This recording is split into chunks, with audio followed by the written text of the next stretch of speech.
Ya, misteri kematian Brigadir Yosua akhirnya terungkap. Polri menetapkan mantan Kadif Propam Irjen Verdi Sambo sebagai tersangka sebagai pihak yang menyuruh untuk melakukan penembakan. Sementara apa motif Sambo ini masih dalam tahap pemeriksaan dan juga pendalaman lebih lanjut. Apakah penetapan Verdi Sambo ini bisa mengembalikan kepercayaan institusi Polri oleh masyarakat dan apakah penetapan ini juga serta-merta menjawab berbagai tanda tanya publik dari kasus kematian Brigadir Yosua. Saya akan elaborasikan pada malam hari ini bersama dengan Mas Arsul Sani, anggota Komisi 3 DPR RI dari fraksi P3.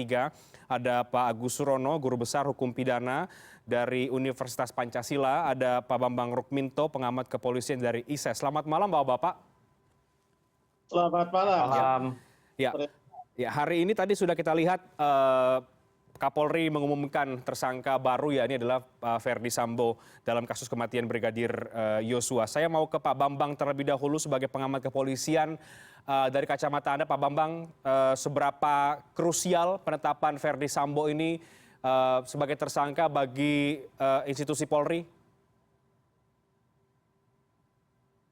Pak Bambang termute audionya, bisa diperbaiki terlebih dahulu.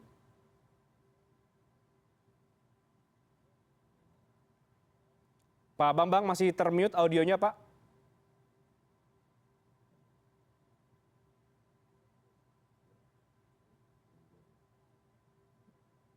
Baik, Pak Bambang, halo.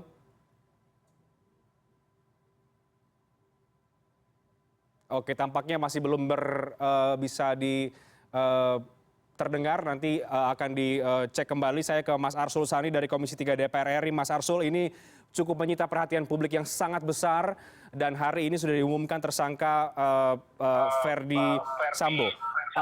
Ada yang melihat bahwa ini cukup diapresiasi, bisa kita apresiasi. Tapi di sisi lain, ini tidak serta-merta bisa mengembalikan kepercayaan publik terhadap institusi Polri. Bagaimana Anda melihatnya, Mas Arsul? Ya, pertama tentu ya di Komisi 3 inisiatif yang bukan Kapolri yang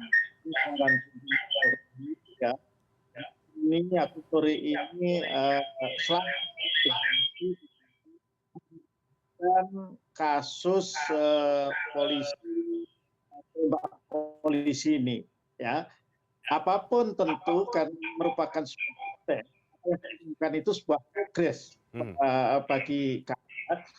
Kalau ini dikaitkan kemudian dengan trust publik kepada Polri, memang tidak serta-merta kemudian akan terpulihkan seperti yang sebelumnya. Ya, nah tetap hemat saya adalah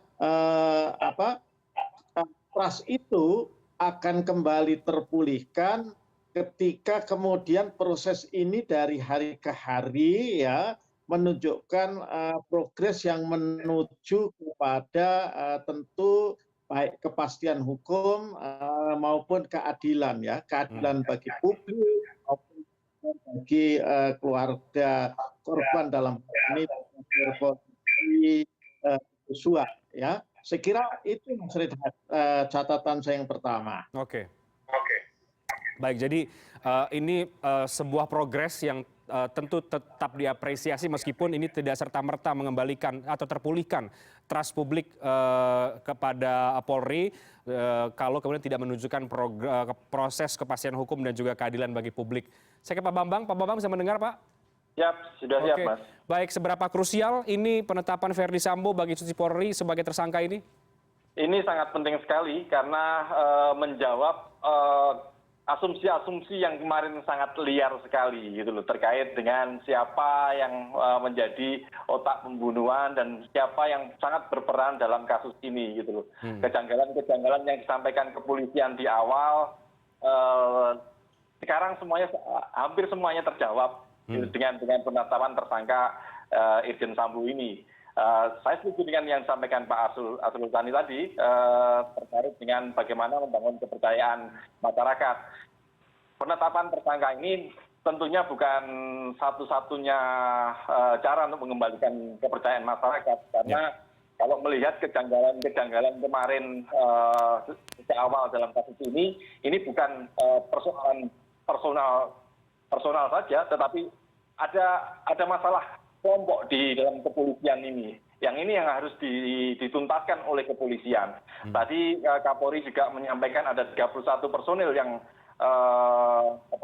diduga melakukan pelanggaran. Ini juga harus segera dituntaskan, bukan hanya terkait dengan kesalahan etik, pelanggaran etik saja, tetapi kalau tidak menutup kemungkinan terkait dengan hukuman pidana lain, seperti Undang-Undang ITE mungkin atau KUHP 221 terkait obstruction of justice. Karena kejanggalan, narasi-narasi kejanggalan itu muncul sejak awal dari kepolisian sendiri, seperti itu. Oke, jadi ada masalah soal kelompok tadi yang Anda soroti dan juga ada 31 personil yang segera harus dituntaskan. Masalah soal kelompok ini seberapa besar Pak Bambang ini bisa mempengaruhi institusi Polri? Memang kalau melihat perkembangan terakhir, kelompok ini ternyata hanya kecil sekali, tetapi mereka ini sangat memiliki dominasi yang kuat di tubuh kepolisian. Mengingat selama hampir 2 minggu penyelidikan tidak ada progres, baru menunjukkan progres yang sangat signifikan ketika 25 orang terus 11 orang dimutasi oleh Kapolri. Artinya ada dominasi kelompok di tubuh kepolisian, dan ini yang harus segera dituntaskan, harus dibongkar. Jangan sampai muncul kelompok-kelompok lain yang menjadi duri dalam daging di tubuh kepolisian. Oke. Saya ke Pak Agus, kalau begitu dari sisi hukum pidana, Pak Agus, dari konversi yang tadi kita mendengar bersama bahwa ini kemudian bisa dijerat pasal pembunuhan berencana ya. Pemeriksaan terhadap tersangka menurut peran masing-masing bisa penyidik menerapkan pasal 340 subsidiar, pasal 338 Yunto 55 dan juga 56 KUHP dengan ancaman maksimal hukuman mati, penjara seumur hidup dan penjara selama-lamanya 20 tahun. Anda sudah melihat ini tepat ancaman jerat pasal yang dikenakan? Dari apa yang tadi disampaikan oleh Kapolri dalam konversi pers, maka kemudian pasal yang dikenakan itu adalah terkait dengan pasal 340, yaitu pembunuhan berencana, dan kemudian subsidiarnya adalah pasal 338, dan juga pasal 55 penyertaan tindak pidana dan 56. Artinya bahwa terkonfirmasi berdasarkan fakta yang ada, yang tadi juga sudah disampaikan bahwa ini adalah merupakan delik pembunuhan yang dilakukan secara berencana. Nah, terkait dengan hal-hal itu, maka kalau peristiwanya adalah pembunuhan berencana, maka dalam kaitannya dengan adanya penyertaan tidak pidana pasal 55 dan juga 56, itu artinya ada pihak-pihak yang kemudian menyuruh melakukan, dan kemudian ada pihak-pihak yang juga melakukan dalam konstruksi pasal 55. Dan sedangkan yang pasal 56-nya adalah membantu melakukan satu tindak pidana itu. Nah, itu yang pertama dari segi konstruksi hukum pidana materialnya.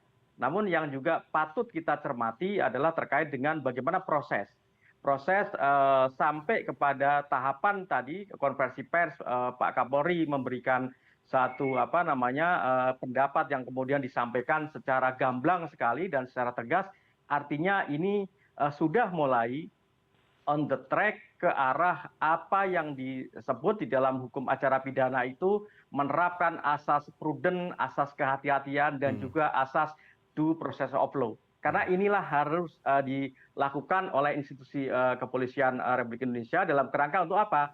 Untuk mengembalikan kepercayaan kepada publik. Nah, ini lalu masyarakat, saya sebagai pengamat tentu akan mengawasi, mencermati bagaimana proses selanjutnya. Mudah-mudahan sesuai dengan hukum acara pidana yang berlaku. Saya kira untuk awal demikian yang bisa saya sampaikan. Oke, artinya sekarang memperkuat alat bukti lagi atau bagaimana, Pak Agus?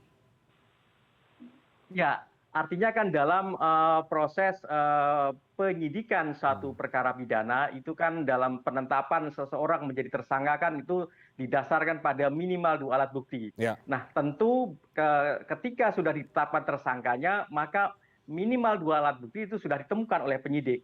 ya artinya penyidik sudah menemukan minimal 2 alat bukti yang kemudian tadi mengarah kepada 4 orang yang sudah ditetapkan sebagai tersangka. Nah ini hal yang tentu penyidik pasti akan menggali lebih lanjut ya, karena kan fakta yang ada dalam peristiwa meninggalnya korban yaitu Brigadir J ini adalah korban meninggal dunia.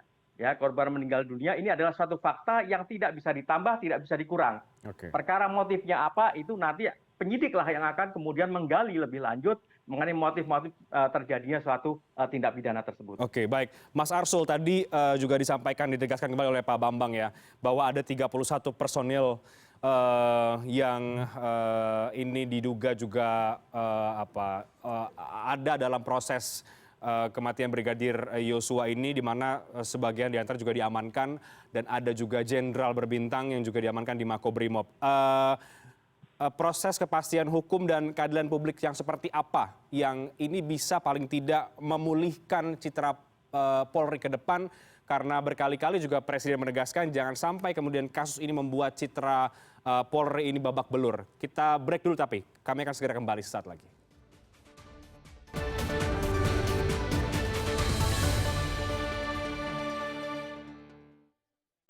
Baik, saya langsung ke Mas Arsul. Mas Arsul, bagaimana kemudian proses kepastian hukum yang harus berjalan ke depan demi memenuhi keadilan publik sehingga citra Polri yang tadi sudah kita bahas ini bisa terpulihkan?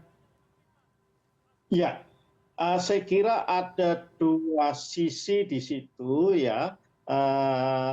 Pertama adalah sisi kepastian hukum dan yang kedua tentu sisi keadilan hukum. Nah, bagaimana ini bisa tertuntaskan? Kalau menurut hemat saya, maka 2 jenis kategori katakanlah dugaan pelanggaran itu dua-duanya harus diproses.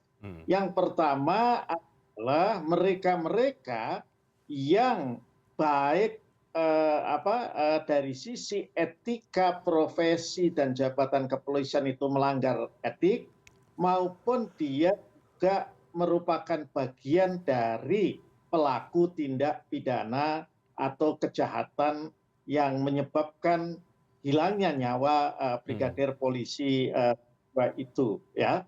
Nah, jadi itu baru kemudian kalau dua-duanya dilakukan dan itu dilakukan terhadap semua yang terlibat, tentu sekali lagi ada hal yang terlibat terkait dengan pelanggaran etika profesi dan jabatan kepolisian, ada yang pelanggaran kedua-duanya ya.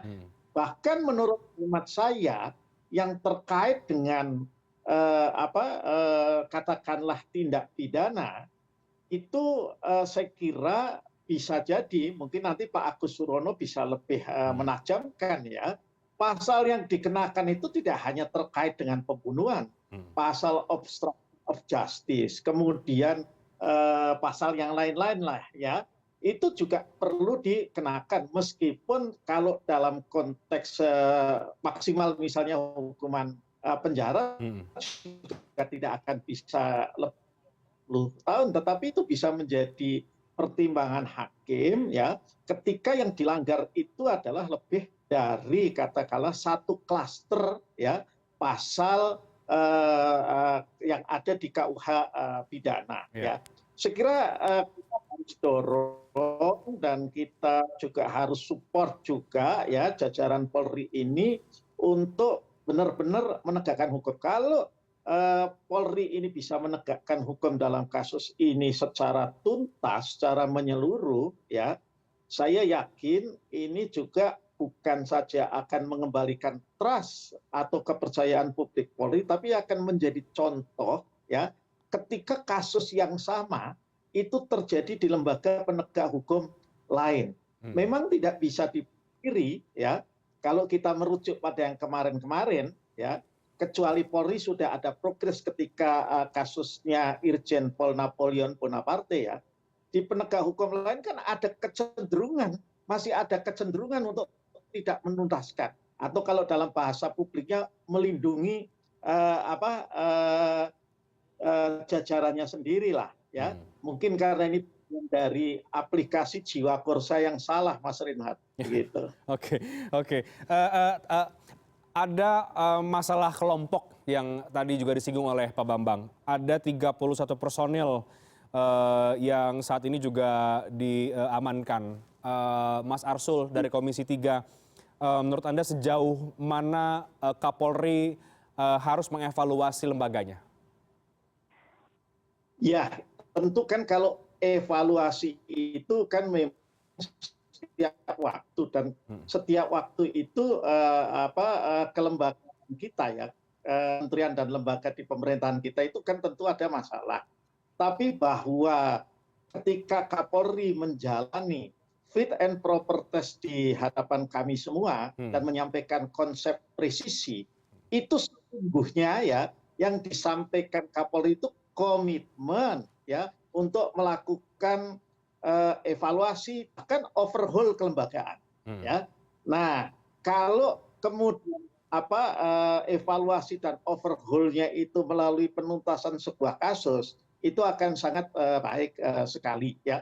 Dan 31 ataupun lebih itu dibandingkan dengan ya jumlah polisi kita yang 460.000 itu nggak seberapa gitu ya. Kapolri sendiri sudah pernah mengatakan kalau saya harus memecat 500 polisi yang nakal dan lain sebagainya, itu akan saya lakukan ya. Nah, kalau ini kemudian bisa diwujudkan, tentu semuanya melalui proses, baik proses etik maupun proses hukum yang kredibel ya.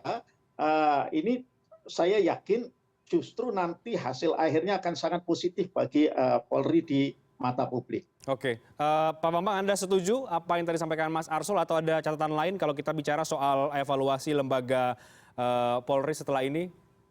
Sangat setuju sekali apa yang disampaikan Pak Arsul tadi. Hanya saja memang di tubuh Polri ini kan ada kultur militeristik yang harus segera diubah menjadi kultur profesional.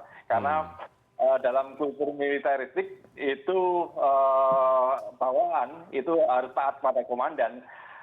Kasus ini salah satu cermin dari kultur tersebut. Padahal polisi profesional seharusnya taat pada aturan hukum dan norma yang berlaku, bukan taat pada atasan. Seperti itu. Oke, dan ada beberapa yang belum, kan tadi katakan hampir terjawab ya, artinya ada yang belum terjawab. Menurut Anda apa yang kemudian belum terjawab? Apakah ini soal motif kah atau hal yang lain? Ya, terkait dengan motif tentunya masih dalam proses penyidikan ya. Hanya saja kalau saya mencatat terkait dengan kultur tadi, itu ada peraturan-peraturan Kapolri yang masih mendukung kultur militeristik itu.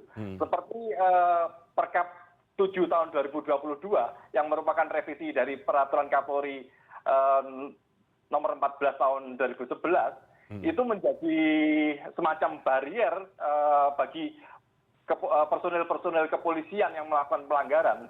Faktanya revisi dari Perkap 7 2022 itu merevisi Perkap sebelumnya itu terkait dengan kasus Brotoseno. Brotoseno yang sudah divonis 5 tahun itu masih disimpan oleh Polri. Makanya Perkap ini juga perlu dievaluasi, jangan sampai ke depan ini menjadi tempat menghindar dari hukuman pidana yang hukuman dari pelanggaran-pelanggaran yang dilakukan oleh personel seperti itu. Oke, saya ke Pak Agus. Pak Agus mempertajam kembali dari sisi hukum pidana. Tadi yang disampaikan oleh Mas Arsul, ini bisa dikenakan pasal yang lain, pasal berlapis mungkinkah atau bagaimana? Ya, tadi kan sebenarnya pasal yang berkaitan dengan apa yang peristiwa pidana yang terjadi itu kan sudah disampaikan juga tadi oleh Kapolri, tentu berdasarkan hasil yang disampaikan oleh tim, di mana pasal ini adalah pembunuhan berencana, ya, sangkaannya adalah pembunuhan berencana, dan itu ancaman pidananya maksimal itu bisa hukuman pidana mati, kemudian atau pidana penjara seumur hidup atau maksimal pidana penjara 20 tahun. Saya kira ini bukan sesuatu ancaman pidana yang ringan ya, ini yang sangat luar biasa. Nah, kemudian subsidiarnya kan pasal 338-nya. Kalau tadi Pak Asrul menyampaikan ada bisa saja dikenakan pasal obstruction of justice, nah itu tentu harus digali lagi kan alat bukti yang ada yang mengarah kepada hal itu. Karena kalau yang saya lebih cenderung kepada fakta hukumnya saja yang ada, yang terjadi bahwa ini ada satu pembunuhan. Nah, bahwa pembunuhan itu dilakukan dengan adanya suatu perencanaan terlebih dahulu. Saya kira upaya-upaya yang dilakukan oleh penyidik yang mengarah ke sana lebih cenderung lebih bagus untuk kemudian dioptimalkan. dalam rangka untuk kemudian menguatkan bukti-bukti sehingga nanti ketika proses hukum kemudian dilimpahkan kepada jaksa penuntut umum dan kemudian nanti disidangkan di pengadilan, maka kemudian bisa terbukti dakwaan dari jaksa penuntut umum. Saya kira ini menurut saya lebih fokus saja kepada bagaimana pembunuhan yang pasal 340 yang kemudian kalau subsidiar dikenakan pasal 338. Ini lebih fokus kepada dua delik pokoknya ya, selain penyertaan tindak pidana sebagaimana pasal 55 maupun pasal 56-nya itu. Nah, ini yang menurut saya fokus ke sana saja ya. Jangan kemudian dibawa kemana-mana karena kalau kita bicara mengenai hukum pidana kan mau tidak mau kita bicara mengenai fakta hukumnya. Ya. Nah, kalau kemudian fakta hukum itu tentu bagaimana penyidik menyajikan alat bukti yang ada. Ketika alat buktinya yang ada itu sudah mampu untuk disajikan sedemikian rupa, maka kemudian nanti akan memudahkan bagi jaksa penuntut umum dalam rangka untuk membuktikan dakwaan dari jaksa di pengadilan. Saya kira menurut saya lebih fokus kepada hal ini. Perkara kemudian nanti motifnya apa, nanti biarlah kemudian nanti proses fakta-fakta hukum yang terjadi di persidangan saja dibuka luas-luasnya karena memang sistem peradilan kita kan adalah terbuka untuk umum yang kemudian publik bisa mencermati apakah proses peradilannya memang sesuai dengan apa yang diharapkan oleh publik ataukah tidak. Nah, ini yang mari kita sama-sama kita tunggu proses hukum selanjutnya dan kemudian kita kawal bersama-sama. Tapi catatan saya ingin menyampaikan bahwa ini sekaligus momentum sebenarnya bagi Polri ya untuk dalam rangka mengembalikan kepercayaan publik. Saya selalu mengatakan memang dalam proses hukum pidana ya karena yang dicari adalah kebenaran material, maka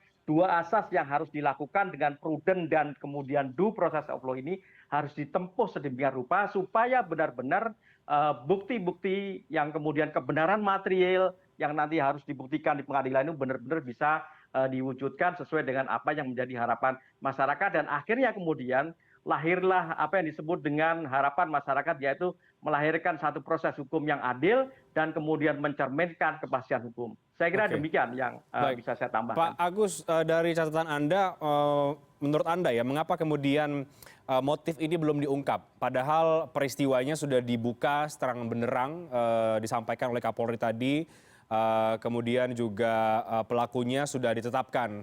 Menurut Anda, mengapa demikian?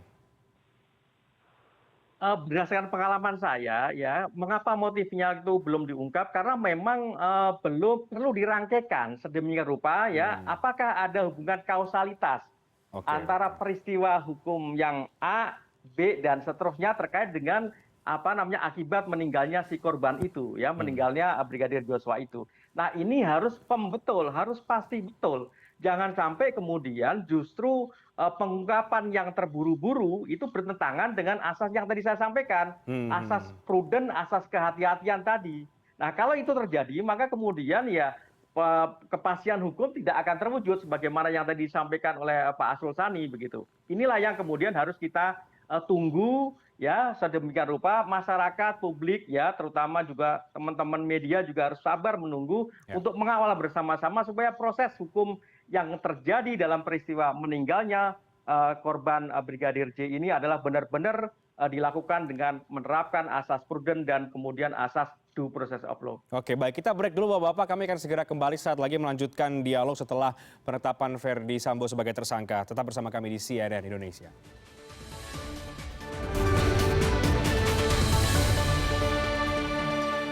Baik, Anda kembali di CNN Indonesia. Kita masuk ke segmen terakhir. Tadi sudah banyak yang dibahas dengan Mas Arsul Sani, Pak Bambang dan juga Pak Agus Surono.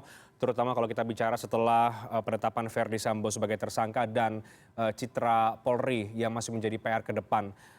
Pak Bambang, tadi Anda juga menyinggung soal kultur militeristik. Jadi selain PR mengenai memulihkan citra, artinya masih banyak lagi PR yang harus diselesaikan oleh institusi Polri setelah peristiwa kematian Brigadir Yosua ini apa saja? Ya, satu terkait dengan kultur militeristik itu ya. Implikasinya adalah penerapan kursa yang salah gitu loh. Bahwa problem-problem personal itu dibawa menjadi problem institusi. Ya. Itu yang menjadi sangat penting untuk dievaluasi. Kemudian juga terkait dengan kelompok-kelompok di dalam kepolisian.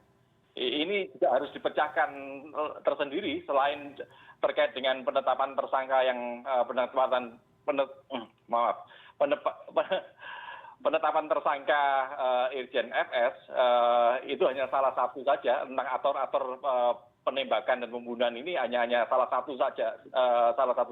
Yang terpenting adalah menyelesaikan problem-problem tadi terkait dengan kelompok-kelompok, terus terkait dengan Korsa yang salah, dan membangun profesionalisme itu harus dengan integritas dan dedikasi yang sangat tinggi. Makanya ini sangat penting sekali yang penting sekali dilakukan oleh Kapolri, selain juga mengevaluasi peraturan-peraturan Kapolri yang masih belum detail terkait dengan pelanggaran disiplin atau yang lainnya seperti itu. Oke, dan penetapan Verdi Sambo sebagai tersangka ini sepertinya pertama kali ya, Pak Bambang, perwira tinggi di kepolisian terlibat dalam kasus pembunuhan, atau ada punya catatan yang lain? Perwira tinggi di kepolisian yang melakukan tindak pidana memang banyak, tapi Kadif Propam yang melakukan tindak pidana pembunuhan ini baru pertama kali ini di kepolisian Republik Indonesia. Makanya ini kalau tidak diselesaikan adalah skandal yang sangat besar dan sangat menjatuhkan citra kepolisian kita gitu. Makanya marwah dan kewibawaan kepolisian harus segera dipulihkan oleh Kapolri dengan segera bukan hanya mengevaluasi secara rutin, tapi segera menyelesaikan kasus-kasus terkait dengan kejanggalan-kejanggalan yang sejak awal dalam kasus ini disampaikan oleh anggota kepolisian sendiri, seperti itu. Oke, dan Anda melihat bagaimana penanganan oleh Kapolri dalam kasus ini, sudah on the track atau masih ada sejumlah catatan dari Anda? Memang pada awal kita ragu-ragu apakah kasus ini bisa terselesaikan atau tidak. Tetapi sejak 4 hari yang lalu dan kemudian muncul tekanan publik dan ditambah dengan pernyataan Presiden sampai 3 kali, bahkan hari ini yang keempat kali, ini harapan kita optimis bahwa Kapolri akan benar-benar bisa menyelesaikan kasus ini dengan setuntas-tuntasnya, seterang-benderang mungkin, dan seakuntabel mungkin. Oke, jadi penuntasan ini Anda melihat faktor yang utama paling besar adalah tekanan publik dan pesan dari Presiden Jokowi, Bapak Bang? Betul. Sepertinya Kapolri butuh support yang sangat besar dari Presiden.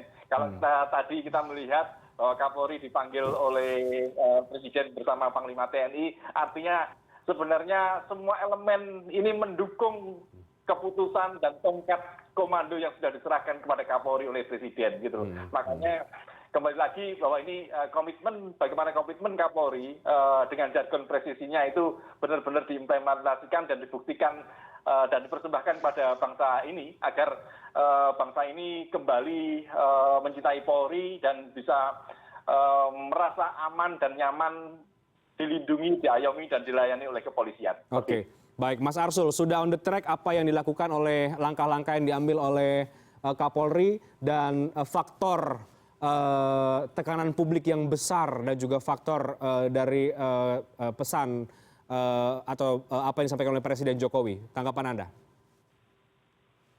Ya, saya kira begini, bahwa kalau soal sudah on the track-nya, sudah on the track, ya. Bahwa apakah on the track-nya itu timbul karena self-awareness, kesadaran diri atau public pressure, saya kira memang buat saya tidak terlalu penting. Kenapa kok tidak terlalu penting? Konsekuensi dari negara demokrasi, ya, maka yang namanya public pressure itu akan ada dan tidak hanya terhadap lembaga penegak hukum. Kami kan DPR kan juga seringkali mengalami public pressure juga. Bahkan saya kira jajaran pemerintahan juga terbiasa mengalami public pressure. Nah, sepanjang public pressure itu mampu kemudian mengembalikan sesuatu, ya apakah proses, apakah kebijakan, ya saya kira itu ya baik-baik saja lah. Dan itu konsekuensi dari, sekali lagi, dari negara.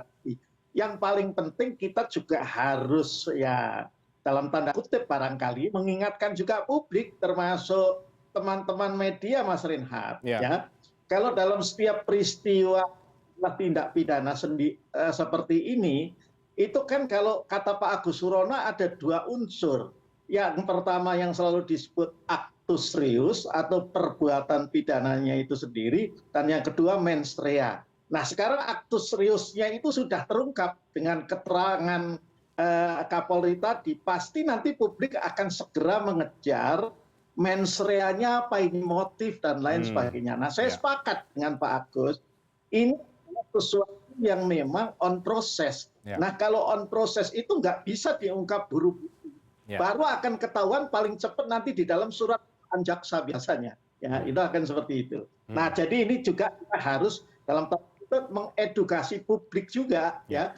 Jangan kemudian menuntut terus ini mau apa kok polisi nggak transparan dan lain sebagainya. Saya kira. Oke, ada rasa penasaran yang cukup tinggi juga Mas Arsul dari publik terhadap kasus ini dan juga soal motif apa yang kemudian yang mendorong ya.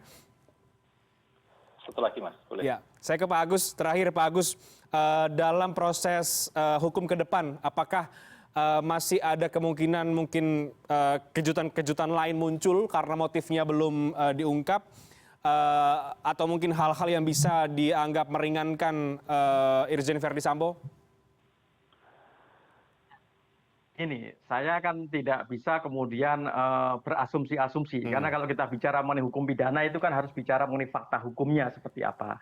Nah, oleh karena itu terkait dengan ada kemungkinan saja bisa saja ketika kemudian dalam proses penyidikan berikutnya ditemukan hal-hal yang baru, yang kemudian yang merupakan satu hal yang sifatnya justru progres yang lebih lanjut ketika kemudian mendapatkan informasi-informasi yang ada kaitannya dengan tadi yang didukung yang didorong oleh masyarakat untuk berkaitan dengan bagaimana mengungkap motifnya, misalkan untuk meminta keterangan dari pihak-pihak tertentu. Nah, ini memang kan belum dilakukan semuanya, sehingga saya kira dalam kerangka itu kalau saya justru karena ini dilakukan oleh oknum aparat penegak hukum, maka justru ancaman pidananya itu malah justru bisa diperberat begitu. Nah ini yang juga harus diperhatikan. Berbeda dengan kalau misalkan seseorang tadi kan ada beberapa yang dalam konstruksi hukum yang kemudian membantu dia terpaksa melakukan karena ada satu tekanan-tekanan tertentu.